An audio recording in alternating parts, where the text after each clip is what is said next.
അഹാന കൃഷ്ണയുടെയും ദിയയുടെയും സിന്ധുവിൻ്റെയും ഒക്കെ വ്ളോഗുകളിലൂടെയും നവമാധ്യമങ്ങളിലെ പോസ്റ്റുകളിലൂടെയുമാണ് കസിനായ തൻവി സുധീർ ഘോഷ് പ്രേക്ഷകർക്ക് പരിചിതയാകുന്നത്. സിന്ധുവിൻ്റെ സഹോദരിയുടെ മകളാണ് തൻവി. ഉപരിപഠനത്തിനായി കാനഡയിലേക്ക് പോയ തൻവി കഴിഞ്ഞ കുറച്ച് വർഷങ്ങളായി ജോലിയും മറ്റുമായും അവിടെ സെറ്റിൽഡാണ്.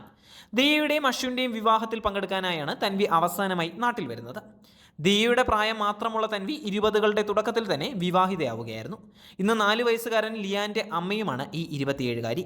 കാനഡയിലേക്ക് പോകും മുമ്പായിരുന്നു തൻവിയുടെ വിവാഹം.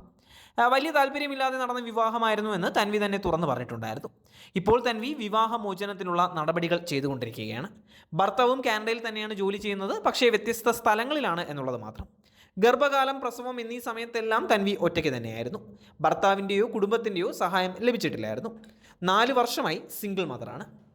എന്നാൽ മകനെ ഏറ്റവും നല്ല സാഹചര്യത്തിൽ മെച്ചപ്പെട്ട വിദ്യാഭ്യാസവും സ്നേഹവും പരിചരണവും നൽകിയാണ് തൻവി വളർത്തുന്നത്. യൂട്യൂബർ കൂടിയായ തൻവി പങ്കിട്ട പുതിയ വീഡിയോ ആണ് ശ്രദ്ധ നേടുന്നത്. ഏറെ നാളത്തെ ആഗ്രഹത്തിൻ്റെ പുറത്ത് വാങ്ങിയ പുതിയ ആപ്പിൾ വാച്ചിൻ്റെയും എയർപോഡ്സിൻ്റെയും അൺബോക്സിങ്ങും ഡൈവോഴ്സിൻ്റെ അപ്ഡേഷനും എല്ലാം ഉൾപ്പെടുത്തിയിട്ടുള്ളതാണ് പുതിയ വ്ളോഗ്. ഞാൻ തന്നെ സമ്പാദിച്ച പൈസയ്ക്കാണല്ലോ വാങ്ങുന്നത് എന്ന് തൻവി പറയുകയാണ്. അടുത്ത മാസം ലിയാൻ്റെ ബർത്ത്ഡേ ആണ്. ഞാനും യോജിയും, അതായത് ഭർത്താവും ഒരുമിച്ചാണ് ലിയാൻ്റെ പിറന്നാൾ ആഘോഷിക്കാൻ പോകുന്നത്. പുള്ളി ഇനുവിക്ക് എന്നൊരു സ്ഥലത്താണ് താമസം. ഞങ്ങൾ രണ്ടുപേർക്കുമൊപ്പം പിറന്നാൾ ആഘോഷിക്കണം എന്നുള്ളത് ലിയാൻ്റെ ഒരു ആഗ്രഹമാണ്. എൻ്റെ ഡൈവോഴ്സിൻ്റെ അപ്ഡേറ്റ്സ് എല്ലാം നിങ്ങളോട് ഞാൻ പറയാം. ഞങ്ങളുടെ കയ്യിൽ നിന്നും മധ്യസ്ഥതയിലൂടെ ഒരു ഒത്തുതീർപ്പാക്കൽ അവർ പ്രതീക്ഷിക്കുന്നുണ്ട്. ഞങ്ങളും ഇപ്പോൾ കുഴപ്പമില്ലാതെ സംസാരിക്കാറുണ്ട്. ലിയാൻ്റെ പിറന്നാൾ ഒരുമിച്ച് സെലിബ്രേറ്റ് ചെയ്യാനും തീരുമാനിച്ചിട്ടുണ്ട്. അടുത്ത മാസം അദ്ദേഹത്തിൻ്റെ അടുത്തേക്ക് ഞാൻ പോകുന്നുവെന്നാണ് തൻവി പറഞ്ഞത്.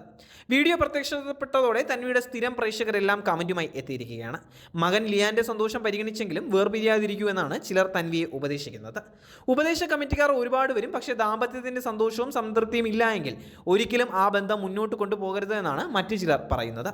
എല്ലാ സ്ത്രീകൾക്കും ദിയയ്ക്ക് ലഭിച്ചതുപോലെ അശ്വിനെ പോലെ ഒരു പങ്കാളിയെ കിട്ടിയിരുന്നുവെങ്കിൽ നന്നായേനെ എന്നും കമൻറ്റുകൾ വരുന്നുണ്ട്. തൻവിയുടെ കുട്ടിക്കാലത്ത് തന്നെ മാതാപിതാക്കൾ വിവാഹമോചിതരായിരുന്നു.